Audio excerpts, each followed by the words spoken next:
ಇವತ್ತು ಈ Sharadamba PU college ತಿಕೋಟಾದಲ್ಲಿ ಪೊಲೀಸ್ ಕಾನ್ಸ್ಟೇಬಲ್ದು ರಿಕ್ರೂಟ್ಮೆಂಟ್ ಎಕ್ಸಾಮ್ ಇತ್ತು. ಒಟ್ಟು ಜಿಲ್ಲೆಯಲ್ಲಿ 61 ಕೇಂದ್ರಗಳ ಪೈಕಿ ಇದು ಕೂಡ ಒಂದು ಕೇಂದ್ರವಾಗಿತ್ತು. ಬೆಳಗ್ಗೆ 9:30ಗೆ ಅಲ್ಲಿ ಟೈಮಿಗೆ ಇಲ್ಲಿ ಬಂದು ಪ್ರಶ್ನೆ ಪತ್ರಿಕೆಗಳು ರೀಚ್ ಆಗಿದ್ದು, ತದನಂತರ ಇಲ್ಲಿ ಸೆಂಟರ್ ಸೂಪರ್ವೈಸರು SOP ಪ್ರಕಾರ ಆ ಪೇಪರ್ಸ್ಗಳನ್ನು ಕ್ವಶನ್ ಪೇಪರ್ಸ್ಗಳನ್ನು ಪ್ರತಿಯೊಂದು ಕೊಠಡಿನಲ್ಲಿರುವಂಥ ವಿದ್ಯಾರ್ಥಿಗಳಿಗೂ ಕೂಡ ಅದನ್ನು ಕೊಟ್ಟು ಓಪನ್ ಮಾಡಿ ಫಸ್ಟ್ ಡಿಸ್ಟ್ರಿಬ್ಯೂಟ್ ಮಾಡಿದ್ದಾರೆ. ತದನಂತರ OMR ಶೀಟ್ಗಳು ಕೂಡ ಅದರ ಡಿಸ್ಟ್ರಿಬ್ಯೂಷನ್ ಆಗಿದೆ.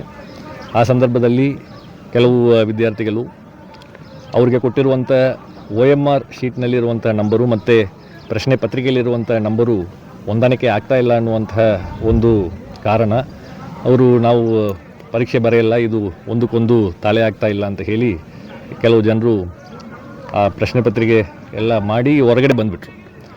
ಹೊರಗಡೆ ಬಂದಾದ ಮೇಲ್ಗಡೆ ಇಲ್ಲಿ ಸೆಂಟರ್ ಸೂಪರ್ವೈಸರು ಮತ್ತು ಚೀಫು ಎಲ್ಲರೂ ಈ ರೀತಿಯಾದಂತಹ KEA SOP ಪ್ರಕಾರ ಒಂದು ಪ್ರಶ್ನೆ ಪತ್ರಿಕೆ ಮತ್ತು ಅದರಲ್ಲಿ ಏನು OMR ಸಪ್ರೇಟ್ ಇರ್ತದೆ, ಅದು ಎರಡಕ್ಕೂ ಕೂಡ ಒಂದೇ ನಂಬರ್ ಇರಬೇಕಂತ ಇಲ್ಲ.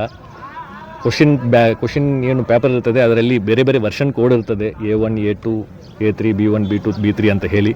ಆ ವರ್ಷನ್ ಕೋಡ್ ಆ ಪ್ರಶ್ನೆ ಪತ್ರಿಕೆಯಲ್ಲಿರುವಂಥದ್ದನ್ನು OMR ಶೀಟ್ನಲ್ಲಿ ನಮೂದು ಮಾಡಿಕೊಂಡು ಅವರು ಅಡ್ಮಿಟ್ ಕಾರ್ಡ್ನಲ್ಲಿರುವಂತಹ ರಿಜಿಸ್ಟ್ರೇಷನ್ ನಂಬರನ್ನು ಕೂಡ ಅವರು OMR ಶೀಟ್ನಲ್ಲಿ ನಮೂದು ಮಾಡಿಕೊಂಡು ಮುಂದುವರಿಸಬಹುದು.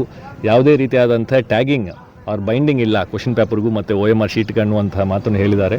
ಬೇರೆ ಬೇರೆ ಕಡೆಯೂ ಈ ರೀತಿಯಾದಂತಹ ಒಂದು ಗೊಂದಲ ಇದ್ದಾಗ ಅಲ್ಲಿರುವಂತಹ ಸೆಂಟರ್ ಸೂಪರ್ವೈಸರ್ಸ್ ಆ್ಯಂಡ್ ಚೀಫ್ಸ್ ಅದನ್ನು ಹೇಳಿದ ಮೇಲ್ಗಡೆ ವಿದ್ಯಾರ್ಥಿಗಳು ಮುಂದುವರಿಸಿಕೊಂಡು ಪರೀಕ್ಷೆಯನ್ನು ಬರೆದು ಸ್ಮೂತಾಗಿ ಕಂಪ್ಲೀಟ್ ಮಾಡಿದ್ದಾರೆ. ಬಟ್ ಈ ಒಂದು ಕೇಂದ್ರದಲ್ಲಿ ಇಲ್ಲ, ನಾವು ಬರೆಯಲ್ಲ ಅಂತ ಹೇಳಿ ಕೆಲವು ವಿದ್ಯಾರ್ಥಿಗಳು ಸ್ಟಾರ್ಟಿಂಗ್ನಲ್ಲಿ ಹೊರಗೆ ಬಂದಿದ್ದರು. ಮತ್ತು ಅವರು ಇನ್ನೂ ಕೆಲವು ಜನರನ್ನು ಮತ್ತೆ ಇಲ್ಲ ಇದನ್ನು ಕಂಪ್ಲೀಟು ನಾವು ಇದನ್ನು ಮಾಡ್ತೇವೆ ಒಪ್ಪಲ್ಲ ಅಂತ ಹೇಳಿ ಬಂದು ಕ್ಯಾಂಪಸ್ಸು ಹೊರಗಡೆ ಹೋಗ್ಬಿಟ್ರು. ಸೊ ಕ್ಯಾಂಪಸ್ಸು ಹೊರಗಡೆ ಹೋಗ್ಬಿಟ್ರು. ಆದಾಗ್ಯೂ ಇಲ್ಲಿ ಶಾಂತಿಯುತವಾಗಿ ಸುಮಾರು 117 ವಿದ್ಯಾರ್ಥಿಗಳಿಗಿಂತ ಹೆಚ್ಚಿಗೆ ವಿದ್ಯಾರ್ಥಿಗಳು ಆ ಪರೀಕ್ಷೆಯನ್ನು ಬರೆಸ್ಕೊಂಡು ಬಂದಿದ್ದಾರೆ. ಮತ್ತು ಇವರು ಹೊರಗೆ ಹೋಗಿರುವಂಥ ವಿದ್ಯಾರ್ಥಿಗಳು ಮತ್ತು ಇಲ್ಲಿ ಪೊಲೀಸ್ ಸಿಬ್ಬಂದಿಗಳು ಅವರು ಮತ್ತೆ ನಾವು ಒಳಗಡೆ ನಮಗೆ ಅಲೋ ಮಾಡಬೇಕಂತ ಹೇಳಿ ಒಂದು ಅಲ್ಲಿ ಗಲಾಟೆ ಆದಾಗ ಇಲ್ಲಿ ಇಲ್ಲಿ ಪ್ರಿಮೈಸಸ್ ಬಿಟ್ಟು ಹೊರಗಡೆ ಹೋಗಿದ್ದ ನಂತರ ಮತ್ತೆ ಒಳಗಡೆ ಬಂದರೆ ಅದು integrity of the examination process violate ಆಗ್ತದೆ. ಎಕ್ಸಾಮ್ SOPನಲ್ಲಿ ಆ ರೀತಿ ಮಾಡಲಿಕ್ಕೆ ಅವಕಾಶ ಇಲ್ಲ. ಮತ್ತು ಅದು ಪ್ರಾಪರ್ಟಿ ಆಫ್ ದಿ KEA ಆಗ್ತದೆ. ಈಗ ಅಡ್ಮಿಟ್ ಕಾರ್ಡ್ನಲ್ಲೇ ಒನ್ ಆಫ್ ದಿ ಇನ್ಸ್ಟ್ರಕ್ಷನ್ಸ್ ತುಂಬ ಕ್ಲಿಯರ್ ಆಗಿದೆ. ಜನರಲ್ ಇನ್ಸ್ಟ್ರಕ್ಷನ್ಸ್ ಅಂತ ಇಲ್ಲ, ಪ್ರತಿಯೊಂದು ಅಡ್ಮಿಟ್ ಕಾರ್ಡ್ನಲ್ಲೂ ಕೂಡ ಇನ್ಸ್ಟ್ರಕ್ಷನ್ಸ್ ಇದೆ. ಯಾವುದೇ ಒಂದು ಕ್ವಶನ್ ಪೇಪರು ಬೇಗ ಮುಕ್ತಾಯ ಆದರೂ ಕೂಡ ಕೆಲವು ಜನರೆಲ್ಲ ಒಂದು ಅರ್ಧ ತಾಸಿನಲ್ಲೇ ಮುಗಿಸ್ತಾರೆ, ಕೆಲವು ಜನರು ಒಂದು ತಾಸಿನಲ್ಲಿ ಮುಗಿಸ್ತಾರೆ. ಆದಾಗ್ಯೂ ಕೂಡ ಲಾಸ್ಟ್ ಬೆಲ್ ಆಗೋ ತನಕ ಅವರು ಸೆಂಟರ್ನಲ್ಲೇ ಕುಳಿತು ಅದನ್ನು ಅವರು ನಮ್ಮ ಸೆಂಟರ್ ಸೂಪರ್ವೈಸರ್ಸ್ ಆ್ಯಂಡ್ ಇನ್ವಿಜಿಲೇಟರ್ಸ್ಗೆ ಒಪ್ಪಿಸ್ಬಿಟ್ಟು ಹೋಗಬೇಕು ಅನ್ನುವಂತಹ ಒಂದು ಸೂಚನೆ ಅದರಲ್ಲಿ ಇದೆ. ಸೊ ಎಕ್ಸಾಮ್ ಕಂಪ್ಲೀಟ್ ಆಗೋದು ಮುಂಚೆ ಯಾವುದೇ KEA ಪ್ರಾಪರ್ಟಿಯನ್ನು ತೆಗೆದುಕೊಂಡು ಹೋಗಲಿಕ್ಕೆ ಅವಕಾಶ ಇರುವುದಿಲ್ಲ. ಆದಾಗ್ಯೂ ಹೊರಗಡೆ ಹೋಗಿದ್ದಾರೆ.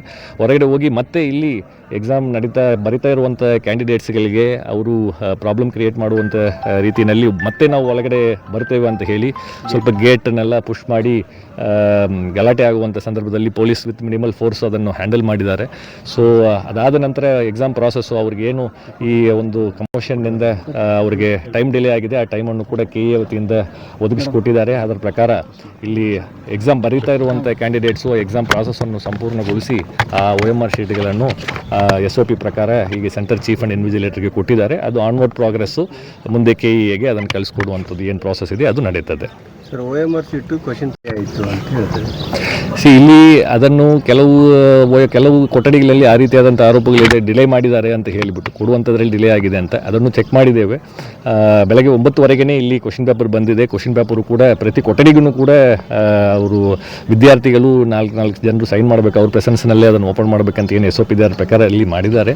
ಒಂದು 5 to 10 minutes ಈ ಗೊಂದಲದಿಂದ ಇದನ್ನು ಮಾಡುವುದು ಬೇಡನೋ ಅನ್ನುವಂಥ ಒಂದು ಡಿಸ್ಟರ್ಬೆನ್ಸ್ ಆಗಿತ್ತು.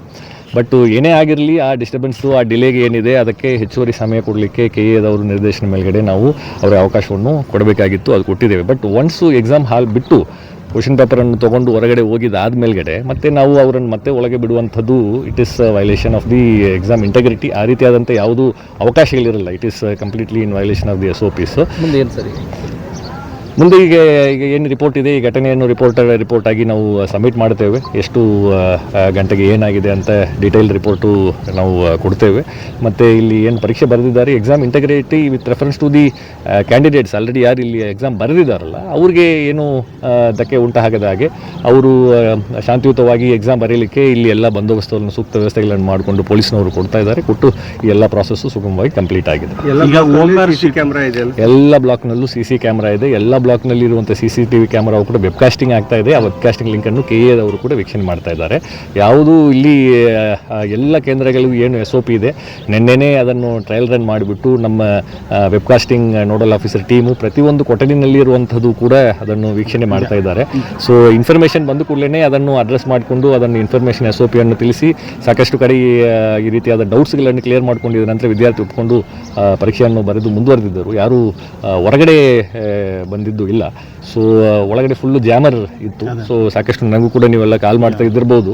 ಸೊ ಸಂಪೂರ್ಣವಾಗಿ ಪ್ರಿಮೈಸಸ್ನಲ್ಲಿ ಪ್ರತಿಯೊಂದು ಕೊಠಡಿನಲ್ಲೂ ಕೂಡ KA ವತಿಯಿಂದ ಜಾಮರನ್ನು ಅಳವಡಿಸಿರುವಂಥದ್ದಿದೆ. ಸೊ ಯಾವುದೋ ಒಂದು ಬ್ಲೂಟೂತ್ ಆಗಲಿ ಎಲೆಕ್ಟ್ರಾನಿಕ್ಸ್ ಐಟಮ್ಸ್ ಆಗಿರಲಿ ಅದೆಲ್ಲ ಫ್ರಿಸ್ಕಿಂಗ್ ಮಾಡಿ ಹೊರಗೆ ಇಟ್ಟಿರ್ತೇವೆ. ಆದರೂ ತೊಗೊಂಬಂದರೂ ಕೂಡ ಯಾವುದು ಕೂಡ ವರ್ಕ್ ಆಗದೆ ಹಾಗೆ ಇದು ಕಂಪ್ಲೀಟ್ ಈ ಸಲ ಫುಲ್ ಪಿರಿಮೀಟರ್ನಲ್ಲಿ ವರ್ಕ್ ಆಗ್ತಾರೆ. ಈಗ ಅದನ್ನು ಸ್ವಿಚ್ ಆಫ್ ಮಾಡಿಬಿಟ್ಟು ನಾವು ಇವ್ರಿಗೆಲ್ಲ ನಾವು ಮಾತಾಡ್ತೇವೆ. ಟೋಟಲ್ ಗೊಂದಲದಿಂದ ಹಿಂಗಾಗಿದೆ. ಅವರು ಸ್ವಲ್ಪ ತಾಳ್ಮೆ ವಹಿಸಿದ್ರೆ ಕರೆಕ್ಟ್ ಆಗ್ತಾ ಇತ್ತು.